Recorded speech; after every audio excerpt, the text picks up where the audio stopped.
All set? Awesome. So welcome to this first Women in Business event of 2021. I know it feels like we're still in 2020. We've all got that hangover.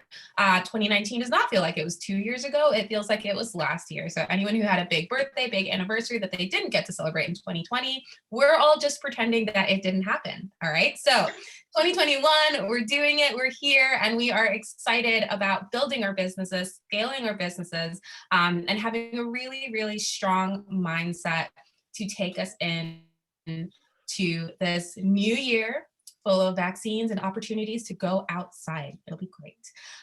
Last year, BSWN partnered with NatWest's initiative that was formerly known as Back Her Business, now known as Women in Business, to provide critical support and guidance for Black and Asian women entrepreneurs.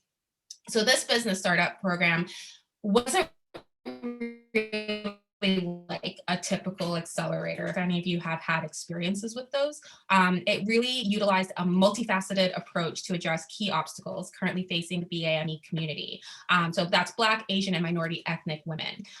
This group of business owners really needed a lot of support, not because the talent and drive wasn't there, but just because this is a really underserved population, unfortunately. So the team put our hats together and we provided over 130 hours of support to this amazing cohort of entrepreneurs. We have one on the panel tonight and one in the audience that I can see. Julene, I know you're not on camera, but you were one of our cohort and it's so nice to see your face here. We have Michaela on the panel who you'll hear loads from in a minute.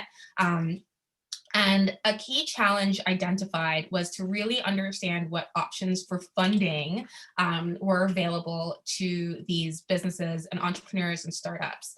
So some of the women from the course were already looking at the next stage in terms of scaling up. And we have an event coming up that will really focus on that and talk about that in the context of confidence and pitching. But tonight, what you're all here for is to talk about funding for this underserved group that is bursting with talent, that is bursting with potential, and that sometimes just might need a little bit of investment to get going. So if you are a business owner and you're here, if you can just wave your hand or pop in the chat, let us know. If you love a woman business owner and you're here, go ahead, raise your hand, pop in the chat, let us know. But as I said, this is an underserved community, especially when it comes to money, unfortunately, and business matters. And we really hoped to make some of our largest impacts in the areas of confidence, well-being, business finance, all that good stuff at the outset of Back Her Business. I'm going to read you a quote from one of our cohort, and it really highlights kind of what they got out of this program. So, an entrepreneur needs to lay the right foundations before they can grow their business. This course has given me the tools I needed to visualize and develop the building blocks to make improvements to my business, including customers, route to market, value proposition, and finance. So while participants came into the program reporting low to average confidence and knowledge of key areas, we hope to really address these during the course, demystify them, and they exited showing enthusiasm and confidence in what lay ahead and what was possible for them. Now, I need to put into context how big of a feat this was, because when I asked people what they were most afraid of at the beginning of the Back Her Business, now known as Women in Business course, everyone hid their heads in the sands and was like, finance. So no one wanted to talk about numbers. No one wanted to talk about money. During some of our salons, when the women were, I'm not afraid to say it, bullied into sometimes doubling their rates, they seemed pretty apprehensive about it. But in the end, in measuring the impact that the course had on the cohort's approach to business finance, when asked, how informed do you feel about business finance, i.e. sales, grants, and loans, some of the scary words that people have when they're just trying to turn their side hustle or dream into a reality, participants scored on average 3.6 out of 10 in their pre-training assessment. So that's really, really low confidence in this area that's so critical to businesses across the board. After the course, scores jumped to 7.8 out of 10, which is, I think, surpassed all of our projections, our hopes. That's a really high level of confidence. And I think that pretty much would supersede anyone else because most people are afraid of finance. So if you're over 5, that's you're really winning as a group. So that indicates a huge jump in the cohort's ability to access and navigate these financial structures. Backer Business, now Women in Business, was demonstratively able to raise confidence, build networks, and increase accessibility for Black and Asian women. The founders in this program over the course of 12 weeks learned so much, but as one of the biggest takeaways, being able to know your numbers and utilize them in order to grow your business and launch it to that next level is really, really important. So providing group, informal, one-to-one guidance and mentorship, the participants had the support and structure needed to take steps both big and small. So that includes things from opening their first business bank account to creating their first paid offerings to, very excitingly, hiring their first paid employee. So that is the impact. That is what we were working on. That is what we were doing. And that is what we accomplished. As I said, really our goals going out were to help in these key areas, and being able to make such an impact in the financial area was just a dream come true from everyone on the BSWN team and NatWest. So what I'm going to do is I'm going to introduce our guests tonight, and then we're going to hop into some questions. We're going to hear all about Michaela's business journey. We're going to hear about the role of banks in supporting businesses, and we're going to hear about social investment and scaling up. So first, I want to introduce you to Michaela Ferries. Michaela is a certified holistic wellness coach focused on self-love and care. She has a master's degree in psychosocial studies and has always been drawn to helping people in one way or another. The twists and turns of her journey pointed Michaela towards her true passion and purpose to help other women who are feeling stuck in the position she was in and support them through their glow up. We'll let you guys have all the links and everything to the program page, but you can read Michaela's full bio, book her, work with her, and everything on the program page. Michaela, I'll never stop. Just you're going to have to get used to it. Next up, we have Cheryl Gourlay, and she is the National Women in Business Manager at NatWest. So NatWest is the reason that we are all here. So first, before I do the bio, we have to say a big thank you for all of the support that NatWest has provided throughout this now coming on a year. So Cheryl is responsible for implementing women in business strategy for the bank across the UK, including delivering key strategic partnership, staff CPD throughout the Women in Business Accreditation Program in partnership with Every Woman and internal staff engagement. So Cheryl has lots of time on her hands, right? Because that doesn't sound like it's a lot at all. Cheryl also provides hands-on support to enterprise discussions and creating entrepreneurial thinking focused on how the bank can make a positive impact in its communities. I don't think it would be any stretch of the imagination to say that absolutely the bank has made a positive impact on this community. So Cheryl, welcome to the group. I don't see your face. Oh, there you are. Oh, yeah. Yep, we have 2 pages going on. So if I say I can't see you, just scream at me. All right. And then next up we have Bryony Phillips. So hi, Bryony. Bryony is the Scale Up lead at Rocket Makers. So that's a software development agency that designs, develops, and deploys technology for startups, scale-ups, and corporations. Again, sounds like you have nothing to do. Bryony champions the scale-up business ecosystem and works with partners across the public and private sector to deliver content, events, and resources that help to overcome challenges faced by fast growth companies such as access investment and office space availability. So welcome to all 3 of you. Thank you so much for sharing your time with us this evening. And to everyone who's here, thank you so much for attending this evening. It takes a lot of energy to do anything these days, especially in the evening after work, and especially around money, because as I said, a lot of people don't want to talk about it, but let's talk about it.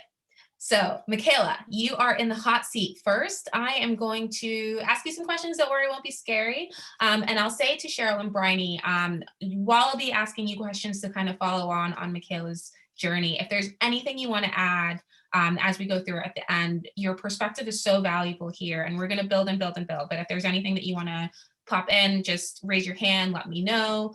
But let's start with you, Michaela. Okay. We want to talk about your business journey, right? So first of all, where did you start? What made you want to start a business?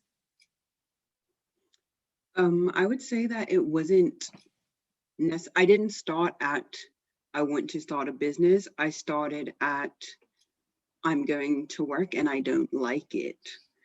Um, and I think for me it was like you said in my bio, like I've always kind of wanted to help people. When I was younger, I thought I wanted to be a doctor. Then I thought I wanted to be a social worker, which is what I went to uni for.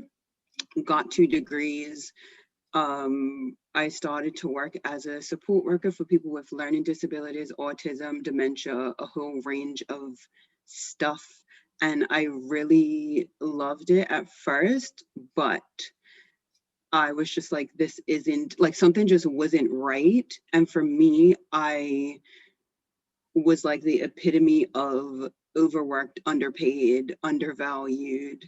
Um, and I needed to still be able to help people and to be able to see progress, which is something that was like lacking in the job that I had. Like I was helping people, but it just felt like the same thing every day. So for me, that was just not it.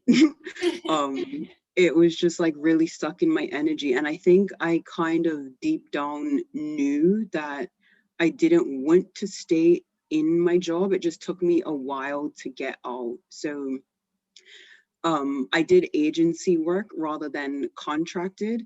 And the places that I went to, I kept going to often, and they liked me a lot and they wanted me back and they wanted me to, like, they wanted to hire me. But I always was like, no, I'll just keep coming here through my agency. And that should have told me, like, if you're not going to actually commit to this, like, I always had one foot out of the door, I guess. Um, and then fast forward to, I guess, complete burnout, physical, mental, everything breakdown. Um, and I was just like, I need to figure out, like, things just weren't working. Um, and as said, I'm a holistic wellness coach. That happened out of my personal wellness tanking completely. And I was just like, I'm putting all of this effort in at work, getting nothing in return. Like my health was not in a good place. And I just was like, I need to do something different. I don't know what that is yet, but I need to do something different. Um, and I took some time, like a few weeks away from work. It was like the lead up to Christmas. So I was going home anyway. And I was like, I'm gonna just take this time to figure out what I need to do. And I came across a wellness coaching program. And I was like, oh my goodness, I didn't know what I needed to do, but this is the thing.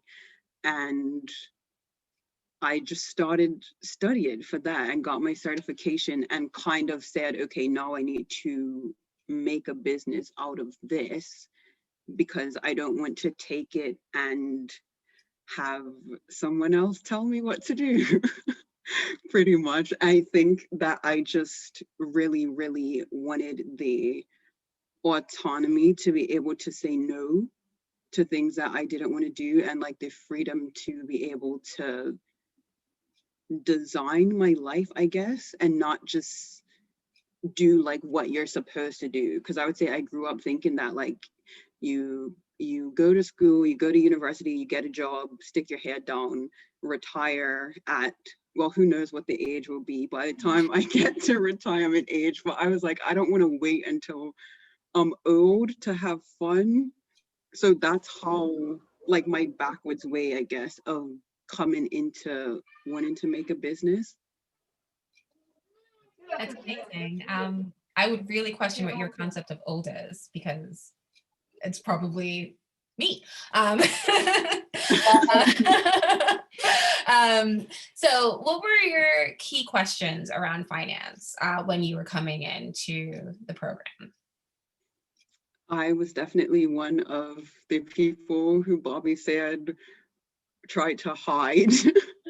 um, I there's always been like resistance around money for me, so I didn't really have I didn't really have any specific questions. I just felt like I had no idea about anything. So yeah, I didn't have questions per se. I just was like, I know that I need to know more than what I know right now, which is close to nothing. Yeah, I hope that answers your question. No, yeah, it did, because sometimes you don't even know what to ask if you don't have any kind of framework for it. Yeah. So with that, coming in with a really blank slate that was blank but looked scary to you, how did the program help support you through that to come out on the other side? It definitely made me have to be okay with being uncomfortable asking stuff. Um, Money is something that I feel like I've struggled with, or like growing up, I've struggled with. And just even like I said, with the job that I had, I felt like I was giving all of myself all the time to still be like just able to pay the bills kind of thing. And I don't know, something just made me realize that I wasn't willing to do that for the rest of time. So it was more just wanting to learn whatever I needed to learn for that to not be the case anymore. So anything other than waiting for the end of the month is why. But I think in terms of what helped, the fact that everyone else was kind of in the same position as me, maybe not the exact same, but everyone had kind of similar fears, I guess you could call them, or just gaps in knowledge.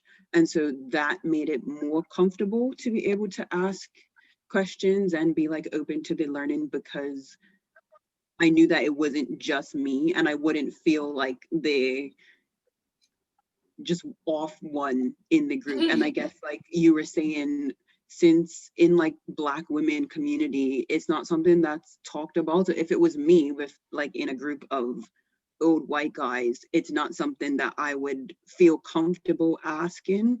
But since it was other people who were like me, that helped in itself. And also Bobby bullies a little bit. So that was also helpful. We have to be careful with that word bully. I know I use it a lot, but we don't want, because we focus so much on self-care. No, We not might have to unlearn that. But yes, gentle, I did. I was very gentle nudges in a productive direction. So actually, let's relive one of those nudges, because it was really interesting to me when this happened in our salon on finance. I asked you guys to set some financial goals and talk through how you got to them. And I thought it was, you know where I'm going with this. And I thought it was really interesting when you initially said your number and I asked you why. Do you remember this conversation? Yeah. Tell us a little bit about what happened. Basically nothing is ever enough for Bobby. For which is really, it's really good though, because I think for me especially, my mindset was my biggest block when it came to money. I've been talking about this with like a lot of my friends recently as well. When you do, like I keep going back to my old job, but it's like when you are doing so much for so little all of the time, it's hard to break that and convince yourself that you deserve more for work that's not as hard that you actually like. So it was difficult for me to be like, especially as a coach now, I've always been the like advice given friend, or like the person who everyone comes to. So obviously like you give your friends free advice, and I'm always the person on the other end of like text message vents that look like essays and all that kind of stuff. So for me to kind of switch my mind to be like, I can charge for this and have people pay me to help, that in it, like even now I still get stuck up on that a little bit, because I've been doing that for my whole life. So like in the past year, I've become a coach and started my business. So even just the mindset around being able to ask people for money for something that you're good at, that you actually like, was the hard thing. And then putting a price tag on it was more difficult, because if it's like a physical product, like some of the other women had actual products where I was like, my product is myself, which I have no idea how to put a price tag like on me as a person, or like the services that I can provide. And honestly, I don't remember my what my guess of an hourly rate was at the beginning, but now I know that it's probably at least 3 or 4 times what I initially said to Bobby, that, oh, I think I should like charge this as an hourly rate. And she was basically like, no, you need to triple that at least. And then next year you need to put it up even more. And I never had anyone say anything like that to me. I feel like I've always tried to just make things like as cheap as possible, or get things for as cheap as possible. So yeah, I remember that conversation, and Bobby's philosophy of just whatever you're going to say, add 30%. Or to me, it was just triple it, because that's not enough. You're underselling yourself. Well, I'm sure that Bryony can speak to this, especially because she focuses so much on scaling and doing so in a sustainable way. But the reason that we had that conversation was not because I'm a big meanie, but if I recall, a lot of you were actually setting your hourly rates to make the salaries that you were making Right. in your jobs. Which, if you think about it, and for everyone in the room this evening, if you're running your own business, you have 7 jobs. So you really cannot be paying yourself what someone else pays you to do one job. And getting you guys, and I'm glad that message came through, but this goes for every single person in this room. If you are running your business now, if you're thinking about running your business, you got to pay yourself, and you got to pay for the business to run. So as we move into bringing Bryony into the conversation, Michaela, I'm wondering if you could just really quickly tell me what kind of finance are you looking towards accessing in the future? And then Bryony, to put you on deck, I would love to hear, actually, Cheryl, that we have up next. This fits even better, forgive me. The green smoothie has not hit my head yet. Cheryl, if you could start to prime yourself on how banks like NatWest can actually play a role in supporting the business journey of someone like Michaela, who has come in with not really any idea about what she wants to do or what she can do as far as finance, to now knowing what she's worth and charging what she's worth, and how you come into that. So Michaela, and then Cheryl. Okay, can you say what I meant to say again? Yeah, so what kind of business finance are you looking forward to accessing in the near future, or have you already accessed? Okay, so getting started, it was mostly just self-funded support from close family. And that's one other thing that's been like really key for me too, is like just knowing that asking is okay. Because I just thought I had no idea what to do. And sometimes like starting out small, and because I said like I didn't really need actual products, I didn't need a whole lot to start up. So that was just kind of like funded by me, funded by like support from close family.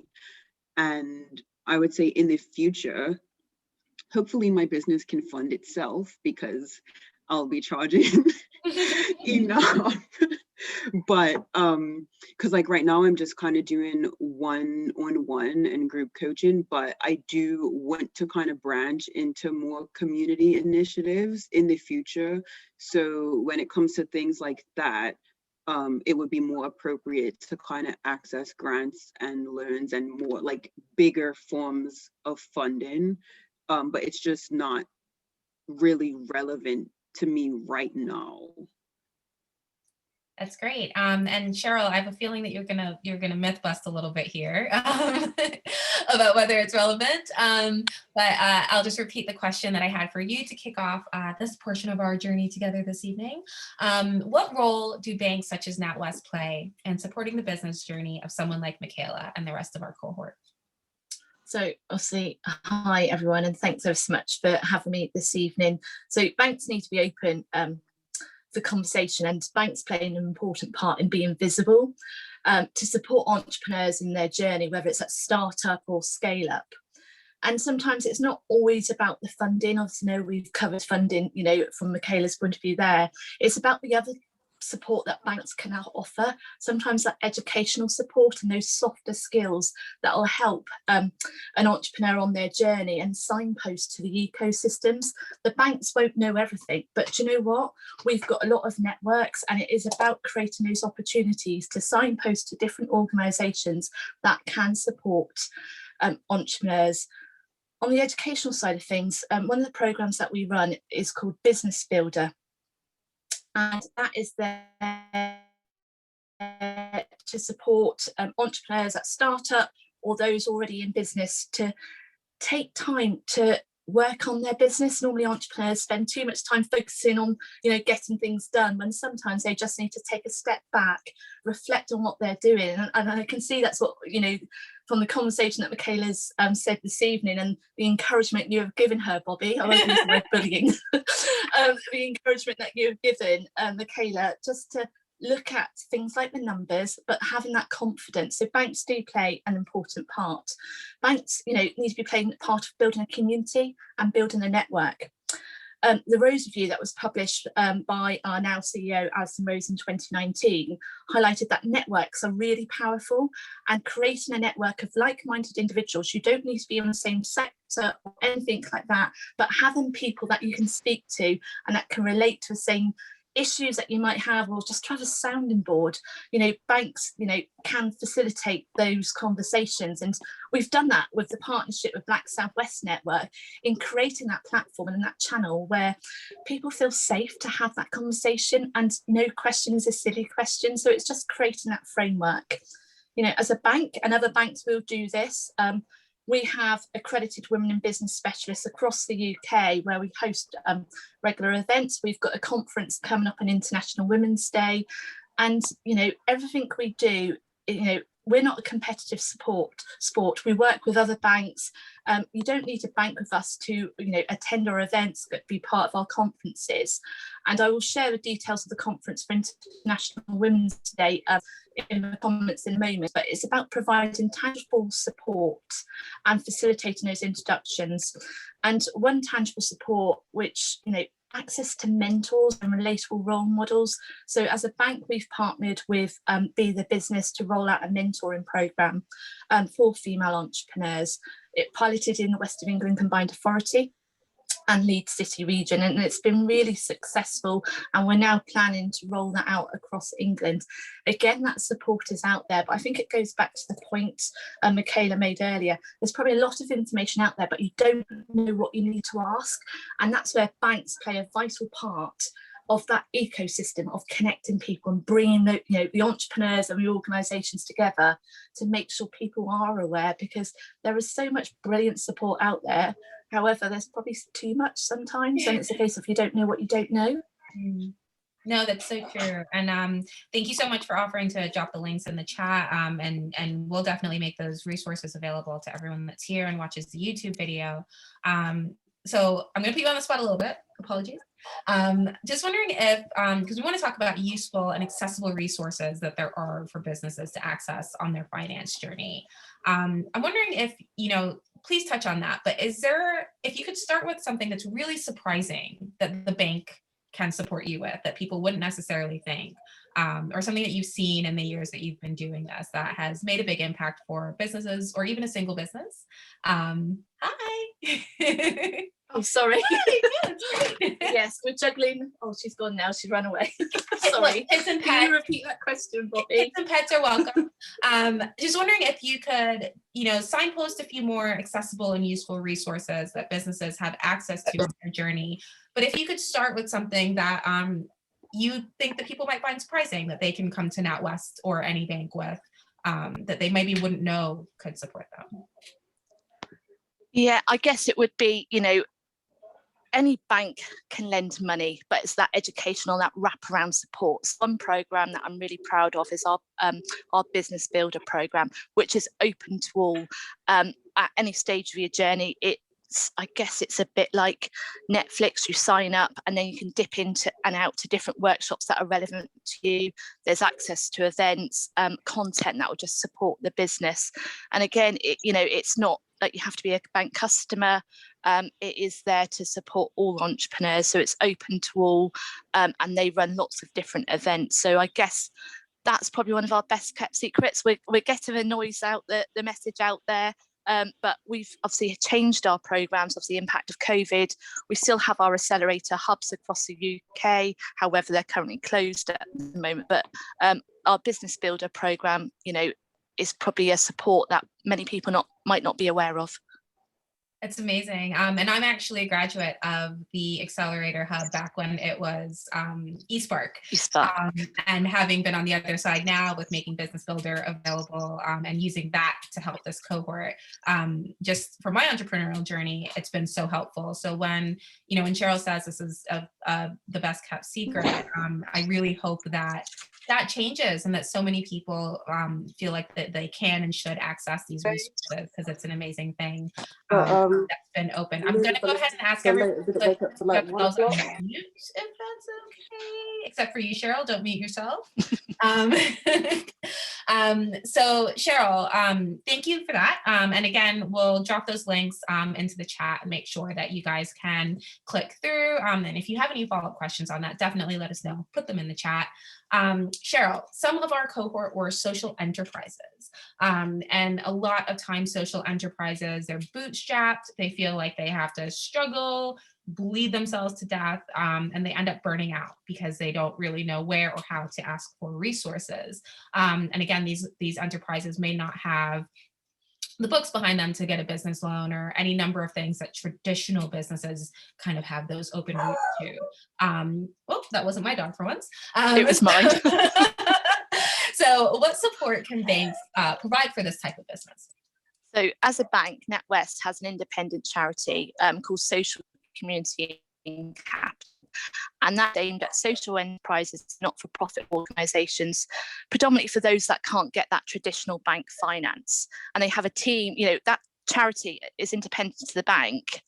It's been around for over 21 years, but they have so many resources and support available. And they make it easy. It is not right. If you don't fit that box, we can't help you. Everything is tailored to that individual social enterprise or charity organisation, because they really want to support you and obviously, get that social enterprise, those businesses with those social purposes. They want to support. So, we have the Social Community Capital, but there's also good resources available with SE UK. We also, NatWest, have the WISE 100, so Women in Social Enterprises. It's the index. Again, there's a framework and network there for social enterprise, women in social enterprise. And then I guess the other thing, and we've just launched a partnership with Sweep, which allows businesses, not just social enterprises, but all businesses, to search for grants, because sometimes applying for a loan at the start of the journey is not always the right option. There's lots of different options out there. But again, the Sweep partnership or platform will enable businesses to go in and filter down, and it will bring in all of the grants available for your particular sector, your particular area, because there's so much available out there.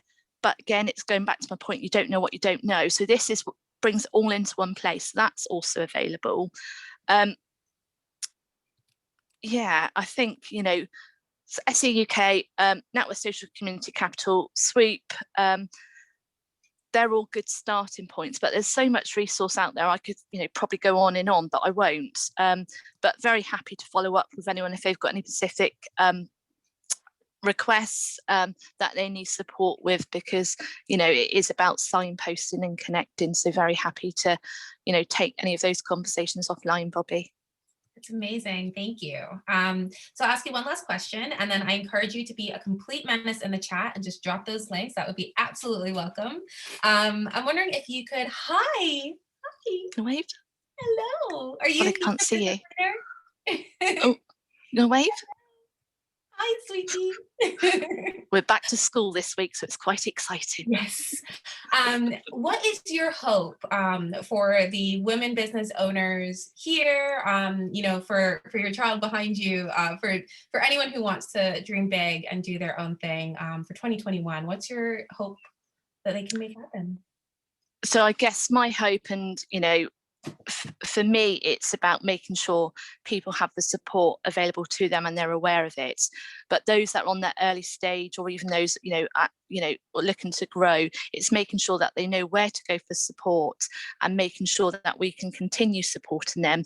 So from startup business, that they go on and scale and are sustainable, and it is just creating that network and having that open conversation and being visible, and giving females the confidence to apply for funding.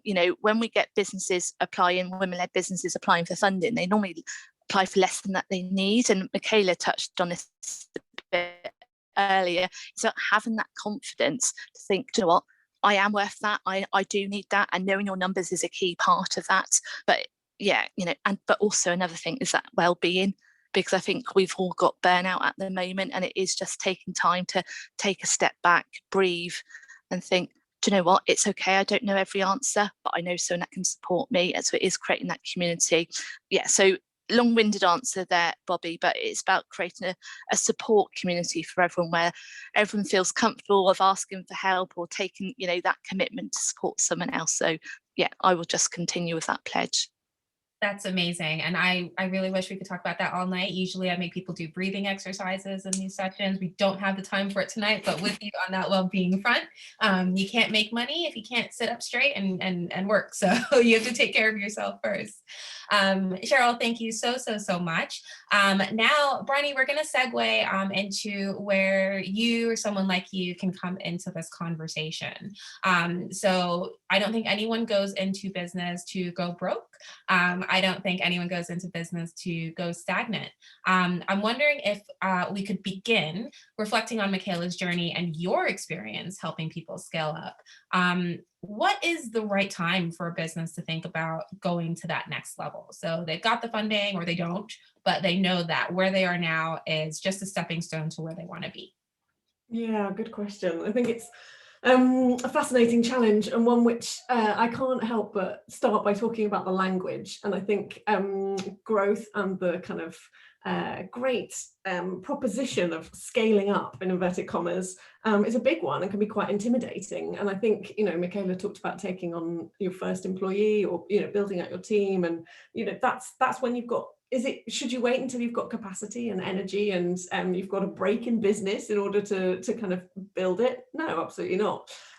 So I'm afraid I haven't worked directly with companies through the work that I've been doing. I've really focused more on the support infrastructure that's there. But I do want to talk a little bit about the language of scaling up, which is new. So we talk about startups a lot, and people understand what we mean by a startup, a company that's lean and agile and moving quickly and nimbly, and starting probably with a prototype and moving through a minimum viable product to the point where they've found their product market fit. There's a whole dictionary of language.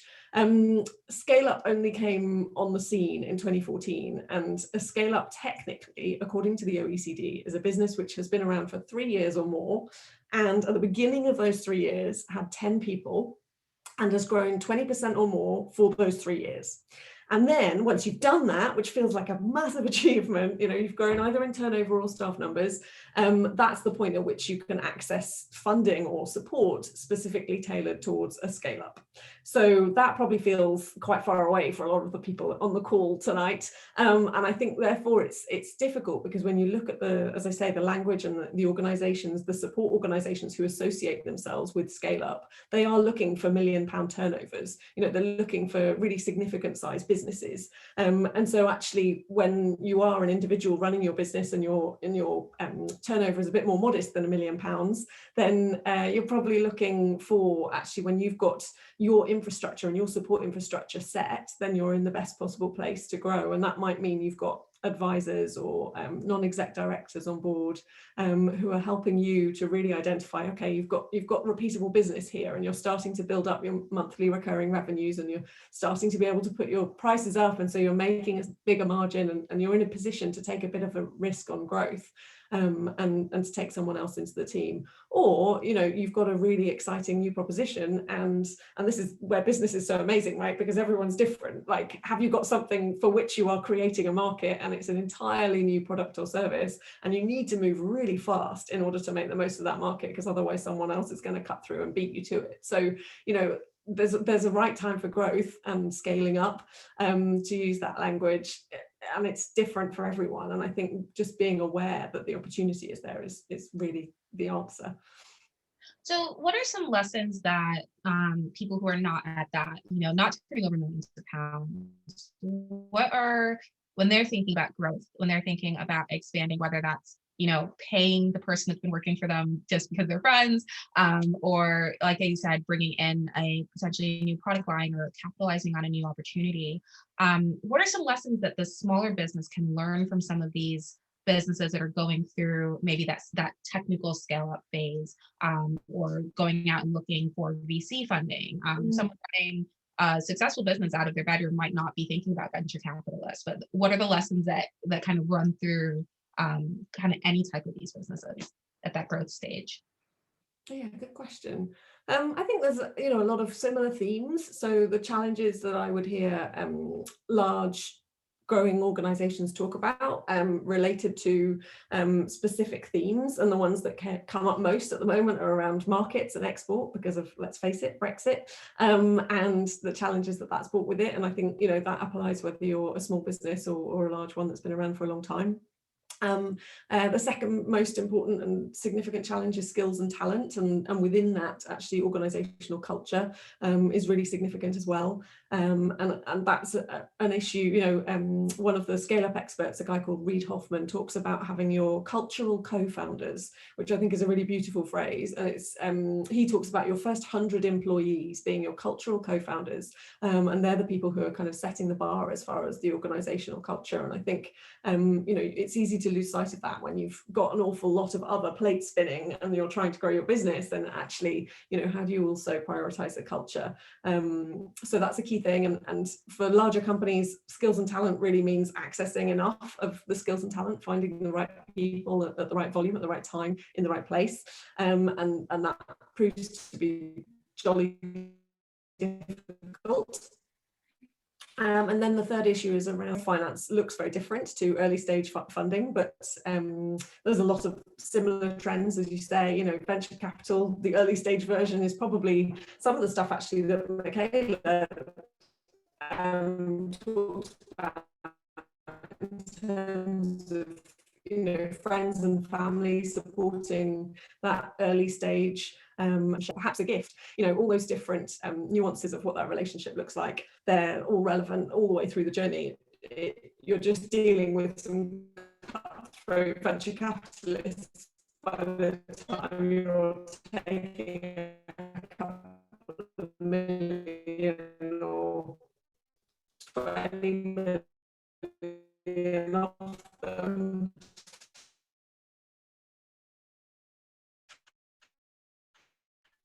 You're going to be, you know, you're dealing with their expectations of what they want for your business as much as you are dealing with your own ambitions. Interesting. Let's unpack it a little bit. So someone on this call is listening to you say equity shares, and they're like, what are you talking about? So let's talk about the specific kind of funding and ways that you could potentially, a business like Michaela, get access to talent, as you say, skills, as you say, or funding that let's define some of this stuff for the beautiful people on this call tonight. So first of all, when might it be a good idea to start thinking about giving someone, I'm going to have you define equity shares for everyone in the group first, but might it be an idea to potentially trade salary for shares, or what is your business looking like when you're making this kind of decision?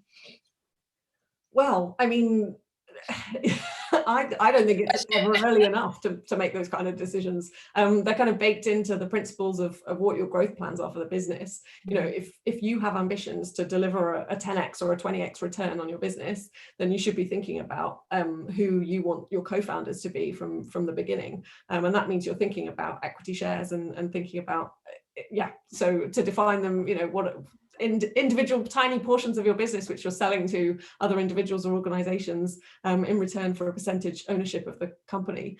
So you're at each round, and you would normally expect there to be staged finance, whether somebody chooses to take equity funding or not.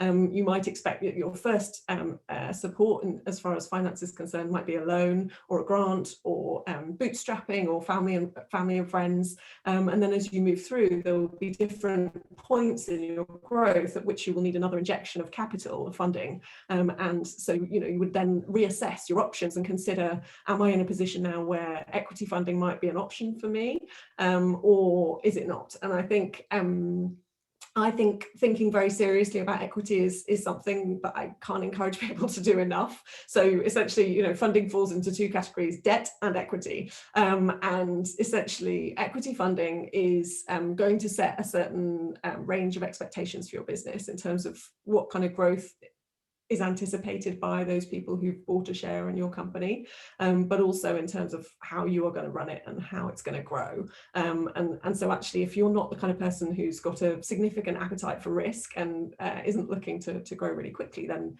equity funding on the whole is going to be perhaps not a good fit. And I say that particularly when we're thinking about someone like Michaela, who's got a socially focused business, because social impact investing, which is increasing in prevalence at the moment, is more and more available. It does bring with it a slight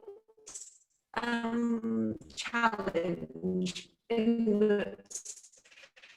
So for an average equity investor, you will need to look into your competitors, into the market potential, into your finances and funding, and they really want to understand and feel as confident as they can that you are going to be able to grow that business. And actually, if you kind of consider that that's the basis on which they're going to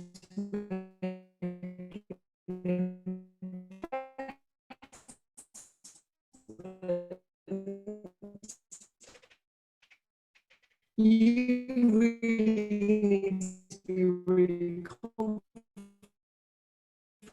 in your profitability and in your market and the potential of the business before you consider that equity might be an option for you.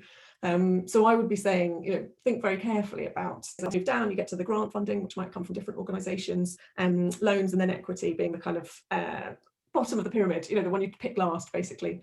But I realised I was on a thread about social impact investing and I totally lost my train of thought. So let me finish that quickly. So basically, if you take equity funding, then they do all this due diligence and it's a faff, frankly. But if you take social impact investment, which is often for an equity share, then not only are they looking for you to be able to demonstrate the robustness of your business, they are also looking for you to be able to demonstrate the robustness of your social impact.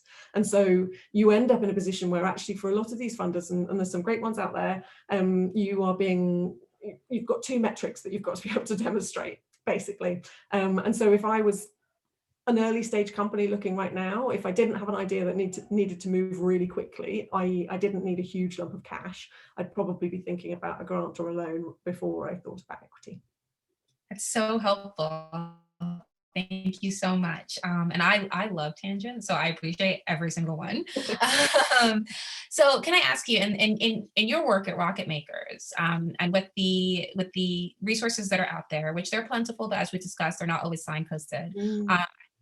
What things do you think women business owners particularly need to be considering? There are great books out there like Leapfrog that talk about this kind of thing. What do you think that the women in this room and the women businesses throughout the UK really need to be thinking about in terms of growth or technically scaling, that perhaps men should think about but don't, or don't have to think about in the capacity of the work you do. I'm just wondering if there are any trends or any things that you think, we need to band together and do this. Yeah, good question. Well, I think I pick up on what Cheryl was saying about, lifting each other up and building community and being aware of one another. And I think Zara was on this call, who's a good friend of mine.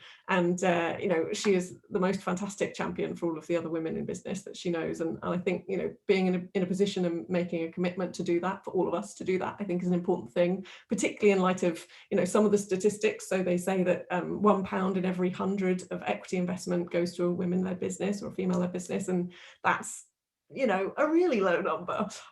So we're in a position where we do need to support one another. And some of the evidence on that when it comes to equity investment and how investors deal with female founders is really frightening.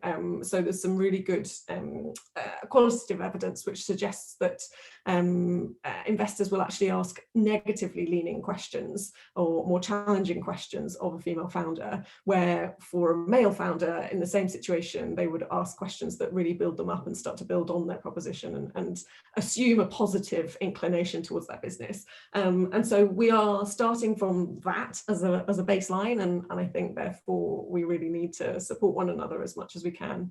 As far as the support is concerned, there's one organisation that I would mention is Enterprise Nation, run by Emma Jones, and I really love her work. I love the energy of what they do there, and they have a conference in Bristol once a year, which is like women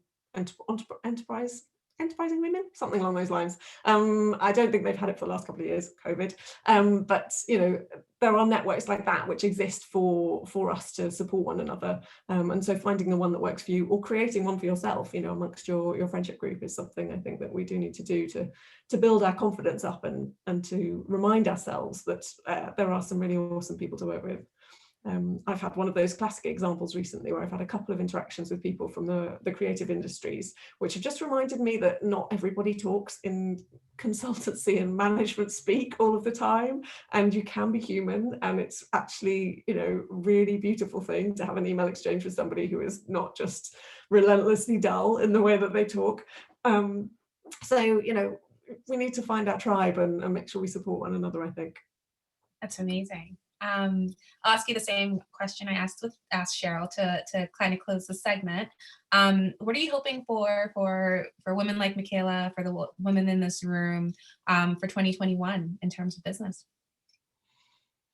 I mean, the aim for the moon and you might hit the stars, something along those lines. I think there's definitely just such an opportunity right now. And I see that. We're lucky at Rocket Makers. We work in tech and we build software for companies who want to have a positive impact in the world. Right now is our sweet spot in the market, right? Like, with COVID having happened, essentially there are so many people waking up to the fact that they can have a much bigger impact with technology. And actually, that's what we want to support people to do. And so for this year, I want to see more and more people succeeding in their mission and their ambition. You didn't mention in my intro, because I usually keep it slightly under my hat, but I have a business myself, which I run on the 5th day of the week, which is as a nutritional therapist, helping people to feel better with food. And so, kind of same well-being thread, really. And so I kind of see myself amongst this community, and I think this year has such potential for all of us. So really just, as I say, aim for the moon. I mean, Michaela knows what I'm going to say to you. Take it out from under your hat. Tell everyone. No, I do usually. I'm not going to, yeah. One of the quick things to mention, just while I got the mic, is just for the social entrepreneurs out there are 2 organisations which are totally awesome. So the School for Social Entrepreneurs and Unlimited, who do collect lots of information, and particularly Cheryl mentioned the Swoop, which they've got a fantastic platform for grants. The other one, if you're looking for kind of charitable funding that I've used a lot in open data, is called 360 Giving, and they're just essentially platforms where you can search for what's available, because the real challenge with grant funding is that you need to fit a certain niche often. So it's often thematically led. So Bristol City Funds is another good example within Bristol, where they've got 4 themes. And if you fit one of those 4 themes, then they've probably got some funding from Quartet that they can pass your way, you know, a few £1,000s. So it's definitely worth looking at, but it's a bit of a quagmire out there, a bit boggy. You've got to kind of get through the weeds and find the good stuff. So I'll add a quick link to an unlimited blog in the chat as well. Cool. Thank you so much. Yeah, I mean, BMNS in the chat, pop those links in there. Thank you so much. I was a mentor for a school for social entrepreneurs when we could go outside, so I can vouch for that one. Thank you so much. My cheeks actually hurt from smiling at all of you guys. It's been so amazing so far, and I do not want this evening to end. Unfortunately, it will at some point. So before it does, I want to make sure that people are able to pick your brains, ask you questions. So Michaela, Cheryl, and Bryony, first of all, a big thank you. I'll thank you again at the end for letting me ask you questions, giving you a few curveballs as well. Thank you so much for your time. And we're going to go ahead and open it up to the floor. So if you have a question, if you either want to type it in the chat and I can ask it on your behalf, but preferably if you'd like to come on down to the stage and ask a question of one of our 3 amazing guests tonight, we would absolutely love to answer them if that's at all within our power. So now we do that thing where we wait for someone to be the brave one. But I promise you no one bites. Any questions? I see some familiar faces, so don't make me call on you. Sorry, I had a question. Oh. It's more of, I missed the, I got Brianna's details, but I missed the first lady, what her name was. Are you talking about Cheryl or Michaela? Oh gosh. I think she was before Brioni. So Cheryl. About the NatWest, I think. Yes. Cheryl, okay. I'll put my email address in the chat, so if anyone would like to have a catch up, schedule a call, I'm happy to do so. Just on the caveat, it'll need to be from next week onwards because I'm in the midst of finalising the Rose Review 2021 publication, which is due to be published soon. So happy to have a conversation, but it'll probably be next week. That's fine. Thank you very much. While the next person is warming up the courage to hop on in and ask a question, Cheryl has just really generously offered her email address and her time. And I want anyone who has a question for her to take her up on that. People do not do that unless they want to. And I've been in lots of experiences where someone's offered up and there have been no takers. So I really, really, really want to encourage you. This is a wonderful space for you guys. Take advantage of it. So that's my rinsing, as Michaela would say, for the evening. I think is that how the kids use it? No? Okay. I told you I was old. All right, so who has a question?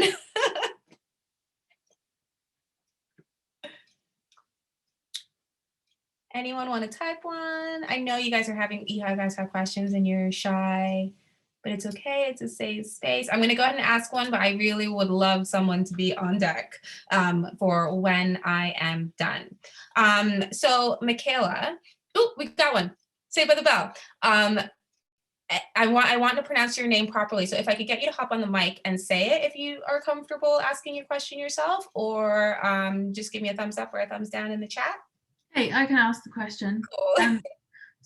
It's NG, my name. I was just wondering if there was like less focus on the whole financial support, but more business mentoring and like to be paired up with someone that will be like in your own industry as well. So like as a graphic designer, I guess, from my perspective, if there are any like business mentoring support that you guys know about.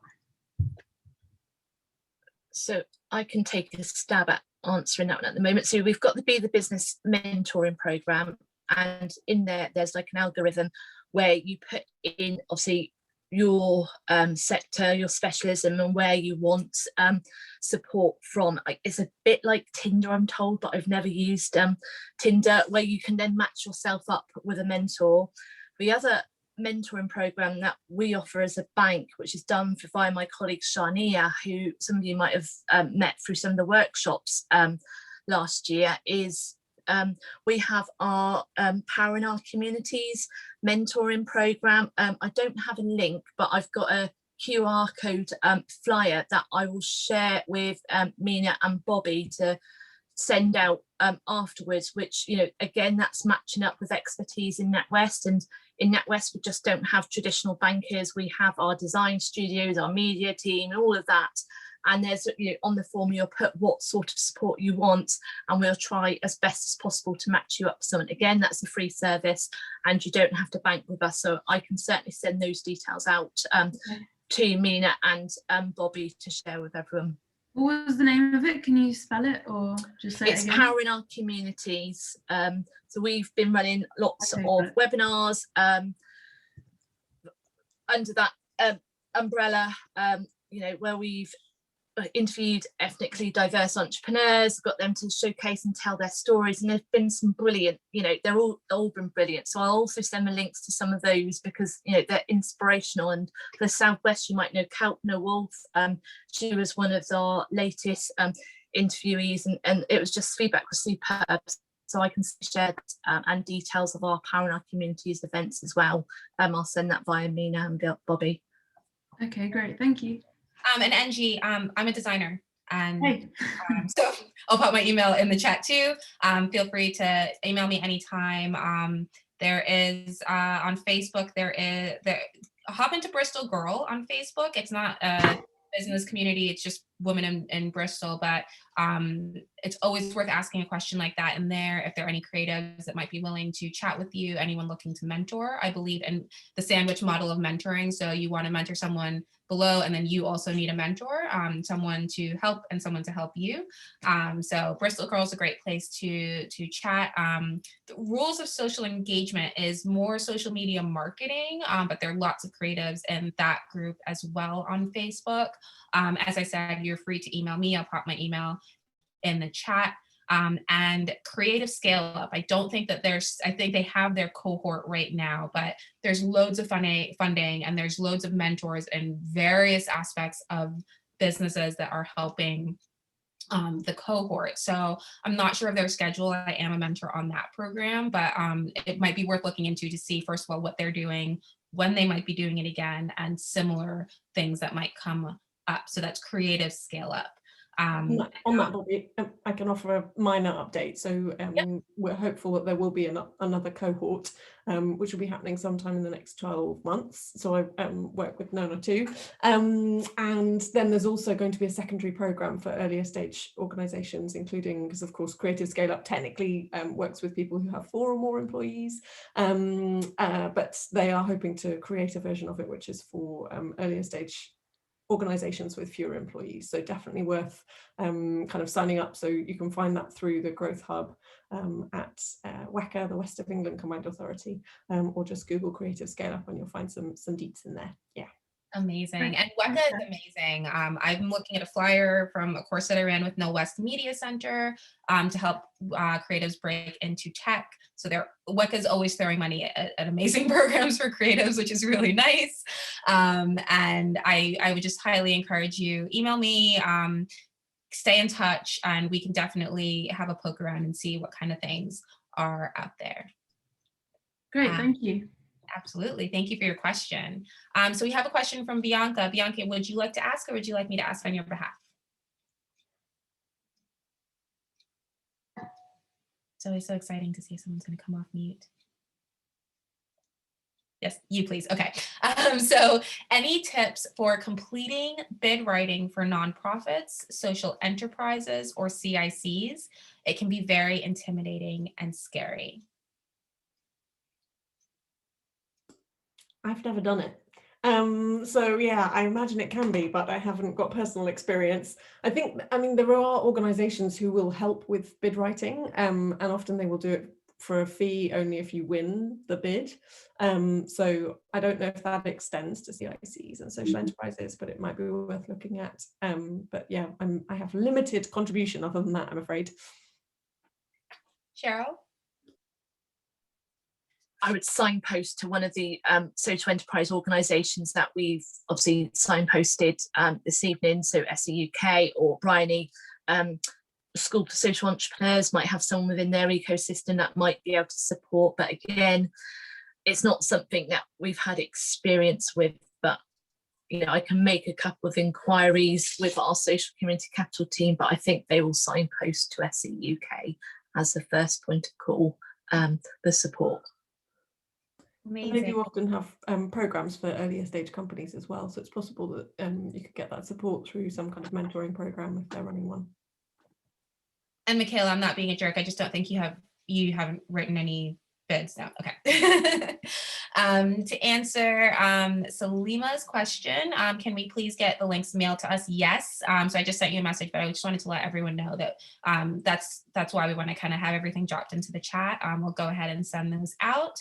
And Jennifer, would you like to ask your question, or would you like me to ask your question?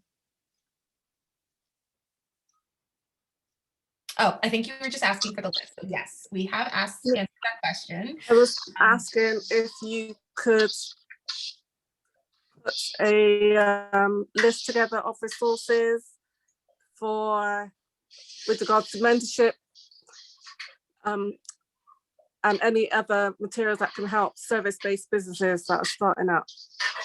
Yep, we can definitely signpost. And what I would, and I'll let you guys actually, each of you, if you will, after this, tell us some of maybe your favorite places to look or cool things that you've heard of. But I would say one of the best things that you can do when you're looking for a mentor or a coach, it sounds kind of funny, but for coaches, I would look on Instagram. They've changed their search algorithm so that you can actually search kind of like Pinterest now. Okay. So I can think of like 5 off the top of my head that are in Bristol, but that is a good way to start. And then if you Google, funding for insert your type of business here, or resources for insert your type of business here, there are loads of government social enterprise websites that will actually spit out those lists for you. So I would say that should be okay. call, because that's sometimes you just kind of Google funding and you don't really drill down into funding for me, and that actually is the thing that spits out loads of results. Okay.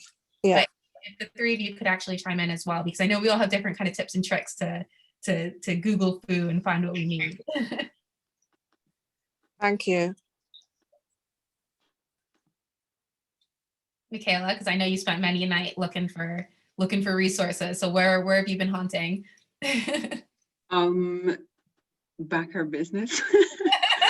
That was like a little plug, but for me, that's really what got me started and moving. And then also after I finished that and kind of started taking on clients, I also hired a coach for myself, and that helped a lot too. I know we're talking about getting funding, but I would say in terms of when you're starting out, paying someone to help you is something that like flipped something in my mind that made me be like, I actually can do this. I've just hired a person. And it kind of makes you, I don't know, for me, it made me a lot more confident to be able to just do the next thing.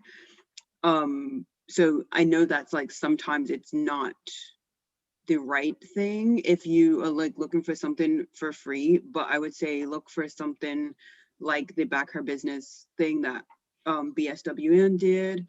And then after that, to kind of go to the next level, I think a lot of the mindset stuff with funding for me started to change when I started kind of investing in things. I don't know if that was a backwards way of answering the question or not. But yeah, it's quite typical to start to see a big trajectory shift when you actually do invest in your business. It might be a little sign to the universe that you believe in it too. Yeah. Cheryl or Bryony, would you guys like to weigh in? No, I'd say you've probably covered it. I think there's a lot of support out there, which, you know, most programs will have an element of either cohort-based support or mentoring-based support, and matching you with you know, individuals who can give you what you need. But I think Michaela's point about actually sometimes you just need to pay for a service, which is someone who's definitely gonna, you know, you've selected them because you know that they're going to be on your wavelength, and they're going to challenge you in the right ways, and they're going to provide you with the right input. And so finding the right time to make that decision as to which is the right approach is probably worthwhile. Yeah, I think Michaela and Bryony, you've covered it all. Got nothing to add there. I know you didn't ask me, but I'll hop in anyway. The first bubble of support are friends and family, right? And that's often where, for advice, we're told to go, we're told to look to those people first. And I'd like to encourage you, especially as a creative, if your friends and family don't get it, don't keep asking them. If they get it, great, soak that all up like you're a flower in the sunshine. But if people do not get it, do not let them kill that dream for you. Do not let them sap your energy. Love them, make them a cup of tea, go to someone else. It is just, you can interact with people in different ways. And when it comes to your creativity as a business, it's really important not to sap that energy trying to convince people of the worth of what you do. So as you're looking for mentors and people to help you in this journey, I think you really need to pay attention to what people can actually offer and what they want to offer. And don't ask them for more than they are capable of giving. So that's my little rant for the night. We have another question. What strategies, and I think Cheryl, you might be best suited to answer this one. Bryony, I would love for you to hop in as well if you want to. And I'm not sure if Nkechi's here, but I want to get this for the record. What strategies or ideas for raising capital do you have for building a startup team?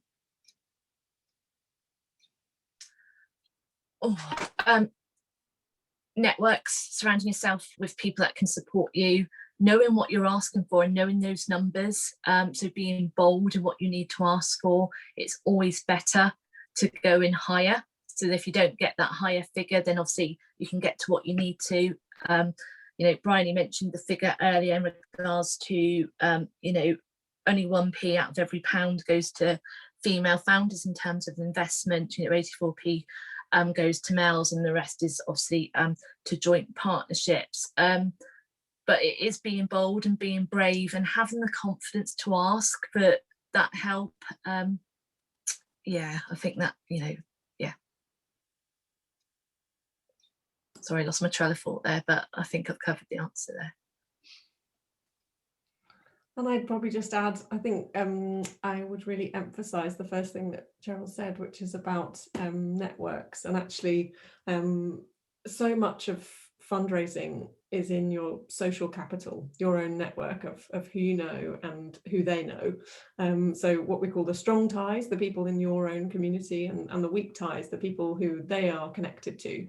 And I think the founders that I've seen raise early stage capital most effectively have done that because they are relentlessly passionate about what they're doing. They have gone to great lengths to explain it in a really meaningful way and articulate it really clearly, with some really engaging, beautifully presented slides, and that they have then gone on to, as I say, relentlessly use their network and really build those connections, even from before you think you need the funding. And I think, you know, people perhaps mistake the fact that we're getting more and more individuals who feel like they can raise funding on an idea. And in the UK, that's just really very, very unusual. So you will need to have proven some aspect of the business. So whether that's your first 10, 15 paying clients, or whether it is a survey that you've conducted or a prototype that you've built and tested with a community, the investors are going to be looking for evidence that this is a thing and that there could be a market for it, and that you've started to prove some of the risk is actually not as big as they might think it is. So building up your network and testing the idea with as many people as possible. And at that stage, you might not think that they're an investor, but in 10 months, 2 months time, you might be knocking on their door saying, thanks so much for that feedback. It was really helpful. I'm now in a position where I'm raising some funds and I'd really like to pitch you the idea. Are you up for it? And essentially building out that little black book, if you will, and keeping in contact with those people. The number of stories I hear of people who've gone back to a founder, to an investor multiple times, and eventually, you know, at the right time, with the right set of evidence and the right set of progress and statistics, they have been in a position to secure the funding. So relentlessness and taking the time for fundraising, and that is the biggest challenge. Essentially, they say it can take up to 70% of a founder's time to raise the capital they need to grow the business, and when you're the only person building a business in the first place, that means, you know, the growth trajectory of your company suddenly takes a back seat. And so really, for that kind of startup capital, I'd be thinking maybe a startup loan might be a better option, or is there another way that isn't equity funding, that means that you haven't got to spend so long trying to fund those early stages of the business. Thank you. It's such an important thing to note, the difference between the activities that you need to be taking on to grow the business, and the activities that you need to be taking on to fund the business. And those are not, they're usually not the same things. So that's the importance of that support. And as you say, that network really, really comes in handy. Nikechi, I'm so sorry. I Thanos snapped you from the group. I thought you had left, but you do have a follow-up question. Would you like to ask it? Oh yeah, sorry. I just want to find out, is there any examples I could look at as companies or individuals who have been able to be successful in generating a capital for their startup team? So just an example I can look at. As much as that's the question. Yeah, no, I understand. It's always a challenge. So I would, the quickest and easiest place to find them would be on TechSpark, which is a community website focused on Bristol, and they do a series of content called Startup for 10. And each of those companies, there's a good one I was reading a little while ago called Tomelo, who are building a platform to help people make more socially acceptable investments in their pensions. Sounds quite dull, but they've done really well. They've recently raised, so they were really good example of a founding team, mixed founding team. It's a female founder who has a co-founder who's male, and they did really well to convince some early stage friends and family to give them a little bit of capital to get started, and then they really bootstrapped. They did everything very cheaply until the point where they've just recently closed a round of about £800,000. So they're a good one to look at. But as I say, Startup for 10 is actually just a really useful series that gives you a bit of an insight into some of those companies. Thank you. So useful. Necta has asked if we have a networking group online, i.e. Facebook, so that people can chat for advice outside the scheduled meetings. And I've actually thrown that to Mina because we do have a group, and I'm not sure if it's open to the public at the moment, but we'll get you an answer on that, Necta. I just wanted you to know that I have seen it. Bianca, you have 2 questions. Can you all suggest any books, videos, or media resources about startup equity and such, and advice about finding a co-founder? So I'm gonna go ahead and fire up Amazon to get the link to Leapfrog. I'll let you guys drop some of your favorites, and me and Mina will do our best to drop what you guys mentioned into the chat, so that it's saved for the record. Cool. Well, I guess the first one I'd start with would be Y Combinator, which is a huge and impressive incubator in America. It's probably the best known one, but they have something called the YC Startup School, Y Combinator Startup School, and the content that they push out on there is really terrific quality, and is written by people who have been there and done it. You know, they've worked with the founders of Instagram and more brands than I can possibly name. So that's probably where I'd go first. Yeah, that would be my top tip. Michaela, any books, resources? Just on finding a co-founder, sorry, Bobby. Sorry. One thought, so in Bristol there's something called the Southwest Founders Group, which is a physical meetup and run by TechSpark, which is a good one for finding co-founders. There's other people there who are passionate about interesting technologies having a positive impact. And the other one, the universities collaborate. So Bristol University and UE collaborate on a meetup. I don't know how they've been running it since COVID, which has been a long time now. It has been running. I've seen it on virtually, I think, a couple of times. but that's for students and other people to meet and connect and see if they've got any kind of like-minded ideas. And they often do really great kind of shout outs, just 60 seconds to explain what you need and see if there's anyone in the room. So it's a really nice, vibrant meetup. I've just been popping links in the chat. I'm actually the director for Startup Grind Bristol, and our global conference is happening right now. So I might go ahead, and that might be coming up about funding, equity, all of that good stuff. So I've dropped the chapter link. We have meetings about once a month where we have people come in and talk about their journeys. But the global conference is happening right now. Loads of things in the evening that you can join in on that might touch on a lot of, that will touch on a lot of these topics. Cheryl, any books, YouTube videos, things that have changed your life? Not really, because I don't really have time to read at the moment with managing homeschooling, etc.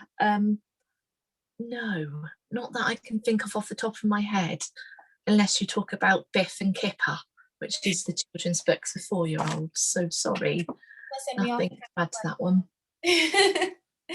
We all need time for play. I'm dropping Leapfrog, the new revolution for women entrepreneurs. I'm sorry, it's Amazon. I know, I'm so sorry. Michaela, did I come to you? My brain is doing that funny thing where it's almost 7 o'clock and... You did come to me and I said no, but I just had a thought. It's not really specific in terms of like the tech side of stuff, but I've been reading You Are a Badass at Making Money by Jen Sincero, and the mindset stuff in that book has it's blown my mind. And I think it's, I don't know, just get that. Get that book. It's I know that I'm out of the three of us have been talking the most about the money mindset stuff, but that's been the most important for me, especially starting in the last year during COVID, when the world is on fire and falling apart. That book has really changed the way I look at the way that I can make money, if that makes sense. Awesome. That one is recommended so much. I'm really glad that 1, I came back to you, and 2, that you mentioned it.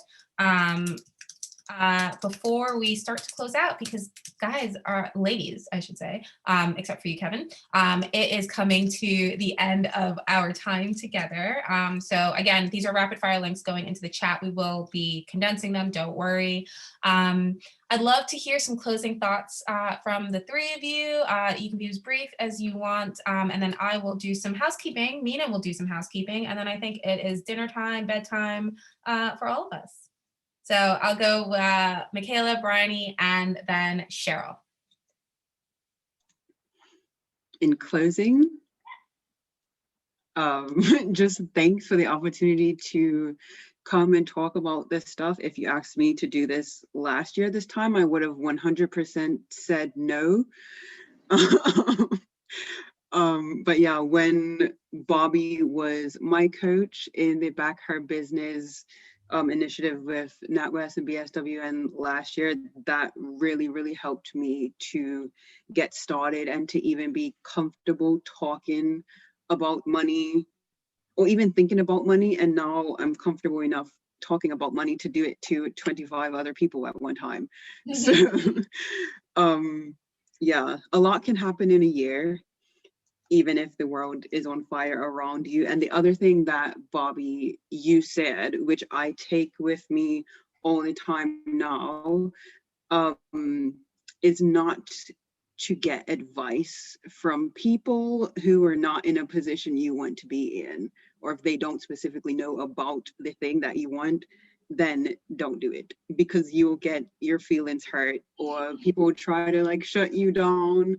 And if I would say, kind of echoing what everyone else has said, getting yourself in a network of other women who look like you, talk like you, who have the same mindset as you is really the thing that you need. And then money kind of comes along with it, rather than trying to go after money. if that makes sense.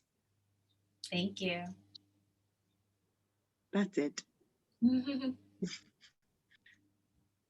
Brian, any last Kevin.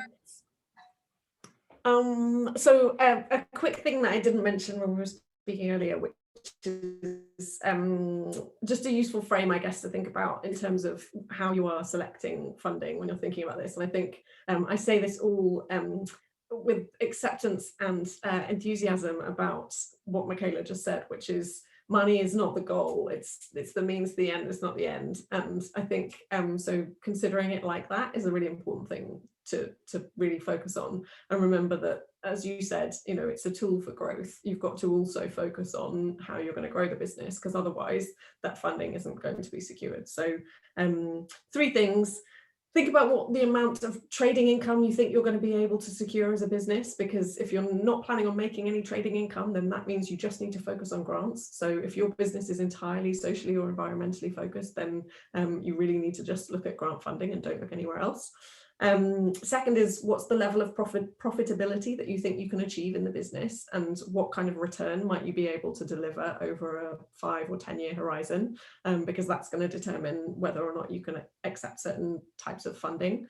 And then third, what's the legal structure that you're setting yourself up with in terms of the business itself? Because if you do want to go down the equity investment route, you need to be a business limited by shares. So you know, there are very few things that limit the potential of your business, but if that is one of your goals, then you need to keep that in mind. So you can't register formally as a social enterprise. You know, you just got to make sure that you're kind of setting yourself up for success. Just amazing evidence to always stay until the curtain drops, because that is so important. Cheryl, last but not least. So obviously Brian summed up it very nicely there. I guess anything I will add is, you know, be kind to yourself, and resilience is key.